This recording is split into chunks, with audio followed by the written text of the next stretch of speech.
بسم اللہ الرحمن الرحیم۔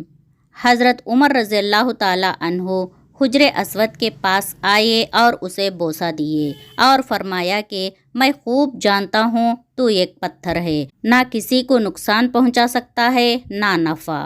اگر رسول اللہ صلی اللہ علیہ وسلم کو تجھے بوسہ دیتے ہوئے نہ دیکھتا تو میں تجھے کبھی بوسہ نہ دیتا۔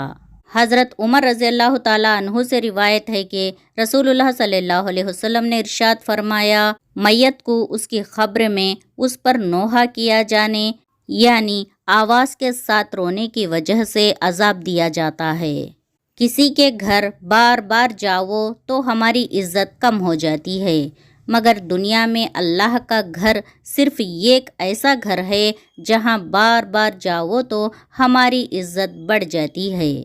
صبر ایک ایسی سواری ہے جو اپنے سوار کو گرنے نہیں دیتی، نہ کسی کے قدموں میں نہ کسی کی نظروں میں۔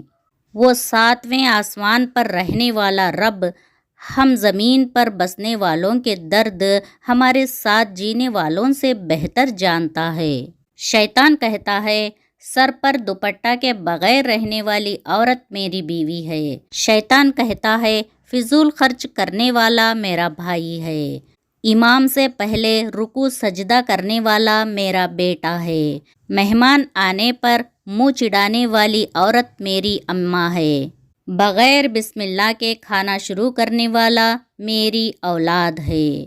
اذان سن کر نماز کو نہ جانے والا میرا باپ ہے، اور جو میری یہ باتیں کسی کو بتائے وہ میرا دشمن ہے، اور جو نہ بتائے وہ میرا دوست ہے۔ بہت نوازا ہے ہمارے خدا نے ہمیں، ہمارے اعمال کے برابر ملتا تو شاید کچھ نہ ملتا۔ حضور صلی اللہ علیہ وسلم نے فرمایا، ان موقع پر دعا مانگا کرو کیونکہ ان موقعوں پر دعا رد نہیں ہوتی۔ جب دھوپ میں بارش ہو رہی ہو، جب اذان ہو رہی ہو، سفر کے دوران، جمعے کے دن، مصیبت کے وقت، فرض نماز کے بعد۔ حضور صلی اللہ علیہ وسلم نے فرمایا، ان کے چہرے روشن کرے جو میری حدیث دوسروں تک پہنچائے۔ اگر گھر میں 3 وقت کا کھانا بن رہا ہے، مہمان بھوکا نہیں جا رہا، ضرورت مند کی مدد ہو رہی ہے، اولاد کو تعلیم مل رہی ہے، تو آپ سب سے زیادہ امیر ہو۔ قدر کرنی ہے تو زندہ میں کرو۔ چہرے سے کفن اوڑھتے وقت تو نفرت کرنے والے بھی رو پڑتے ہیں۔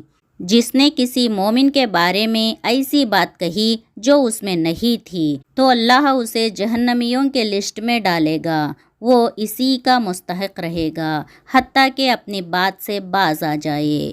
مجھ میں کوئی برائی دیکھو تو مجھ سے کہو، کسی اور سے نہیں۔ مجھ سے کہو گے تو نصیحت ہوگی، کسی اور سے کہو گے تو غیبت ہوگی۔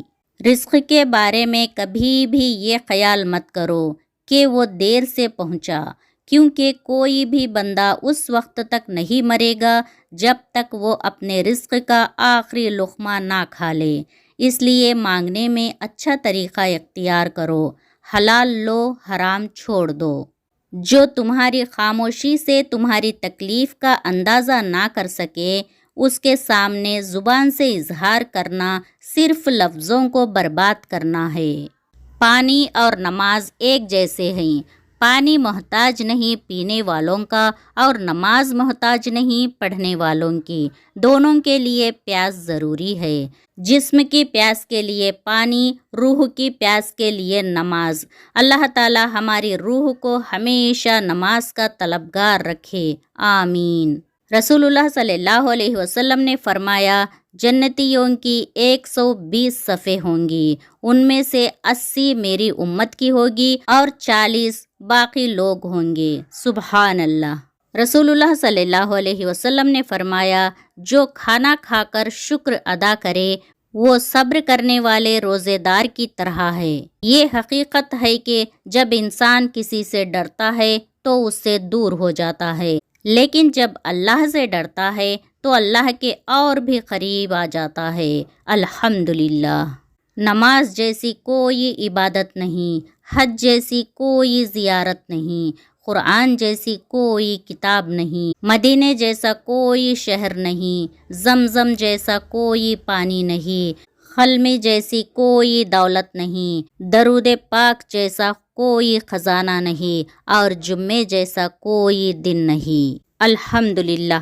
آپ کو یہ ویڈیو اچھا لگا تو لائک کیجئے اور اپنے دوستوں کے ساتھ شیئر کیجئے، اور ایسے ویڈیوز کے لیے نبی صلی اللہ علیہ وسلم کی باتیں چینل کو سبسکرائب کیجئے۔ السلام علیکم ورحمۃ اللہ وبرکاتہ۔ جزاکم اللہ خیرا کثیرا۔